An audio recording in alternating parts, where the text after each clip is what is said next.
পায়ের গোড়ালি ফেটে যাচ্ছে, হাতের তালু ফেটে যাচ্ছে, ওষুধ খেয়েছেন, পরিত্রাণ পাচ্ছেন না, ফাটা জায়গা দিয়ে রক্ত বের হয়, কষ বের হয়, হাঁটতে অসুবিধা হচ্ছে এবং শীতের সময় এই সমস্যাটি অনেক বেশি দেখা দেয়।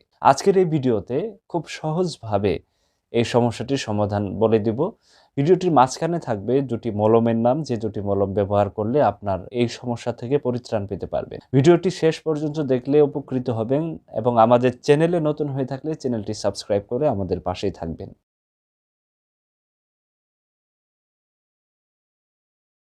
পায়ের গোড়ালি ফাটা এবং হাতের তালু ফাটা একটি পরিচিত সমস্যা। এটি সাধারণত এশিয়া মহাদেশে অনেক বেশি দেখা দেয়। কারণ এশিয়া মহাদেশের মানুষগুলো পর্যাপ্ত ভিটামিনের বা অপুষ্টিতে ভুগে এবং অপরিচ্ছন্নতার কারণে এই সমস্যাটি দেখা দেয়। প্রথমে আমরা পায়ের গোড়ালি এবং হাতের তালু ফাটার কয়েকটি কারণ সম্পর্কে জানব। তার মধ্যে উল্লেখযোগ্য কারণ হচ্ছে যদি কখনো দেহে ভিটামিনের ঘাটতি দেখা দেয়। ভিটামিনের ঘাটতির মধ্যে ভিটামিন এ, ভিটামিন ই এবং ভিটামিন বি, এই ৩ টি ভিটামিন সাধারণত আমাদের চামড়ায় খুব বেশি কাজ করে। এই ৩ টি ভিটামিনের ঘাটতি দেখা দিলে শুধু পায়ের গোড়ালি বা হাতের তালুই নয়, দেহের যে কোনো জায়গার চামড়া ফাটতে পারে। ২ নম্বর সমস্যাটি হচ্ছে যারা প্রতিদিন ৩ লিটারের কম পানি পান করেন। দেখা যায় কি শীতকাল আসলেই আমাদের পানি পান করার পরিমাণটি সেটি আরো অনেক বেশি কমে যায়। যার কারণে হাতের তালু, পায়ের গোড়ালি সহ শরীরের অন্যান্য জায়গায় চামড়া ফাটা সমস্যা খুব বেশি হয়ে থাকে। ৩ নাম্বার সমস্যাটি হচ্ছে যারা অপরিচ্ছন্ন থাকে। দেখা যাচ্ছে পায়ের গোড়ালি পরিষ্কার করতে একটা অনীহা কাজ করে এবং ঠান্ডা পানির জন্য অনেকেই ঘুমানোর আগে বা কাজ করার পরে পায়ের গোড়ালি এবং পা ভালো করে পরিষ্কার করতে চান না। তাদের এই পায়ের গোড়ালিতে মাটি লেগে পায়ের গোড়ালি বা হাতের তালু ফাটতে পারে। কাপড় কাচার সাবান নিয়ে যারা কাজ করে দেখা যায় হাতের তালু ফাটার সমস্যা খুব বেশি হয়ে থাকে এবং অনেকেই দেখা যায় ধোবার কাজ করেন। ধোবার কাজ করলে কিন্তু পা দিয়ে অনেক সময় কাপড় পরিষ্কার করতে হয় এবং যার ফলশ্রুতিতে পায়ের গোড়ালি ফেটে যাওয়ার একটা সম্ভাবনা থেকে যায়। যারা অপুষ্টিতে ভোগেন এবং পরিষ্কার পরিচ্ছন্নতা বজায় রাখেন না, তাদেরও কিন্তু পায়ের গোড়ালি ফেটে যাওয়ার একটা সম্ভাবনা থেকে যায়। বিশেষ করে যারা অপুষ্টিতে ভোগেন তাদের চামড়ায় যে ভিটামিনগুলোর কথা বলেছি সেই ভিটামিনগুলোর ঘাটতি দেখা দেয়। এই ঘাটতি দেখা দেওয়ার কারণে শরীরের চামড়া ফেটে যাওয়ার যে প্রবণতা সেটা আগের থেকে অনেকাংশে বেড়ে যায়। ৫ নাম্বার কারণটি হচ্ছে যারা দেখা যাচ্ছে কি পায়ের গোড়ালি একটু ফেটে গেছে বা হাতের তালু ফেটে যাওয়ার ফলে সেই ফাটা অংশের যে চামড়া সেটা টেনে টেনে তোলার চেষ্টা করেন এবং টেনে তোলার কারণে কিন্তু ফাটার পরিধিটি আরো বেশি বাড়তে পারে। কারণ আপনার দেহে যদি অপুষ্টি দেখা দেয় বা আপনার দেহে যদি ভিটামিনের ঘাটতি থাকে বা পানি শূন্যতা থাকে, সেক্ষেত্রে কিন্তু এই পায়ের চামড়া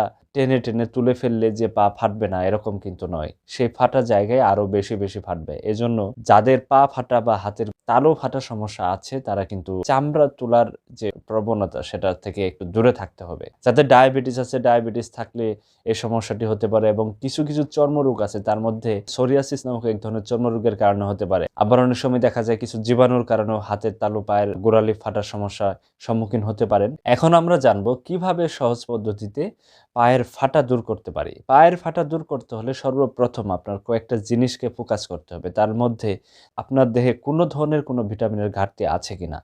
যদি ঘাটতি থাকে তাহলে ওষুধ ব্যবহার করার ফলেও কিন্তু আপনার পায়ের গোড়ালি ফাটা বা হাতের তালু ফাটার সমস্যা থেকে পরিত্রাণ পাবেন না। এজন্য হাতের তালু এবং পায়ের গোড়ালি ফাটার চিকিৎসার পাশাপাশি অবশ্যই vitamin B, vitamin C, vitamin E, এই ধরনের ভিটামিনগুলো আপনার নিতে হবে। অনেক সময় আয়রনের ঘাটতি থাকলেও সেটা পূরণ করতে হবে। প্রচুর পরিমাণের পানি পান করতে হবে। দিনে কমপক্ষে ১০ গ্লাস পানি। পরিষ্কার পরিচ্ছন্নতা বজায় রাখতে হবে। কারণ পায়ের গোড়ালি যদি পরিষ্কার না করেন সেক্ষেত্রে পায়ের গোড়ালিতে ময়লা জমতে জমতে স্কিনটাকে নষ্ট করে দেয়। স্কিন নষ্ট করার ফলে পায়ের গোড়ালি ফাটতে পারে। ডায়াবেটিস থাকলে ডায়াবেটিস নিয়ন্ত্রণে রাখতে হবে এবং যদি চর্মরোগ থাকে আপনার দেহে সেই চর্মরোগের চিকিৎসা করতে হবে। এখন আমরা কয়েকটি ঘরোয়া উপায় বলে দেব, যে ঘরোয়া উপায়টি বাসায় বসে অ্যাপ্লাই করলে আপনার পায়ের গোড়ালি ফাটার সমস্যা থেকে পরিত্রাণ পেতে পারেন। তার মধ্যে প্রধান উপায়টি হচ্ছে সেটা হলো অবশ্যই কুসুম গরম পানিতে ১ চামচ বেকিং সোডা দিয়ে মিক্সড করে সেই বেকিং সোডা মিক্সড পানিতে আপনার পায়ের গোড়ালি কমপক্ষে ১৫ মিনিট ডুবিয়ে রাখুন। ডুবিয়ে রাখার পরে আপনি খেয়াল করতে পারবেন আপনার পায়ের গোড়ালির যে ফাটা অংশগুলো সেগুলো নরম হয়ে গিয়েছে এবং নরম হয়ে যাওয়ার ফলে পরিষ্কার কাপড় দিয়ে মুছে সেই ফাটা জায়গাতে ভেজলিন লাগাতে পারেন। ২ নাম্বার ঘরোয়া উপায় হচ্ছে ভেজলিনের সাথে ১ চামচ লেবু মিশিয়ে দ্রবণ তৈরি করবেন। সেই দ্রবণটি প্রতিদিন নিয়ম করে দিনে ২ বেলা পায়ের গোড়ালিতে বা হাতের তালুতে যেখানেই ফেটে গিয়েছে সেখানেই যদি মালিশ করেন তাহলে অনেক বেশি উপকৃত হবেন। ৩ নাম্বার ঘরোয়া উপায় হচ্ছে অ্যালোভেরার জেল। আমরা সবাই চিনি, আমাদের বাড়ির আশেপাশে বা যেকোনো জায়গায় অ্যালোভেরার জেল কিনতে পাওয়া যায়। তো কিভাবে ব্যবহার করবেন সেই অ্যালোভেরার জেল? যদি আপনার হাতের তালু ফাটা থাকে সেক্ষেত্রে অ্যালোভেরার জেল দিনে নিয়ম করে কমপক্ষে ৩ বার হাতের তালুতে মালিশ করতে থাকুন। যদি পায়ের গোড়ালি ফাটা থাকে সেক্ষেত্রে অবশ্যই ঘুমানোর আগে আপনার পাটি সুন্দর করে পরিষ্কার করে পায়ের গোড়ালিতে বেশি করে অ্যালোভেরার জেল লাগিয়ে চামড়ার মোজা পরিয়ে শুয়ে পড়ুন। ৫ থেকে ৭ দিন করার ফলে আপনি দেখতে পাবেন আপনার পায়ের গোড়ালি ফাটার সমস্যার সমাধান হয়েছে এবং অনেকটাই পায়ের গোড়ালি আগের থেকে নরম হয়েছে। সবচাইতে গুরুত্বপূর্ণ কথা হচ্ছে যদি পায়ের গোড়ালি ফেটে যায় সেক্ষেত্রে অবশ্যই পায়ের গোড়ালিটি ময়েশ্চারাইজিং ক্রিম বা তেল বা ভেজলিন যে কোনো ধরনের তৈলাক্ত প্রসাধনী দিয়ে এই গোড়ালিটি নরম রাখতে হবে। কিছু ঔষধপত্র যেগুলো ফার্মেসিতে সবসময় পাওয়া যায় সেই ঔষধপত্র কিন্তু আপনি প্রাথমিক পর্যায়ে অ্যাপ্লাই করতে পারেন। যে কোনো বয়সে যে কোনো অবস্থায় অ্যাপ্লাই করা যাবে। তার মধ্যে ইমোলেন্ট অয়েনমেন্ট একটি উপকারী এবং খুব পরিচিত একটি ক্রিম, যেটি হাতের তালু ফাটা বা পায়ের গোড়ালি ফাটার সমস্যায় অনেক ক্ষেত্রে সমাধান করে থাকে এবং আমরা রুগী দেখার সময় এই ক্রিমটি অনেক বেশি সাজেস্ট করে থাকি। কারণ এই ক্রিমে ২টি উপাদান থাকে যে ২টি উপাদান স্কিনের উপর ভালো প্রভাব ফেলে।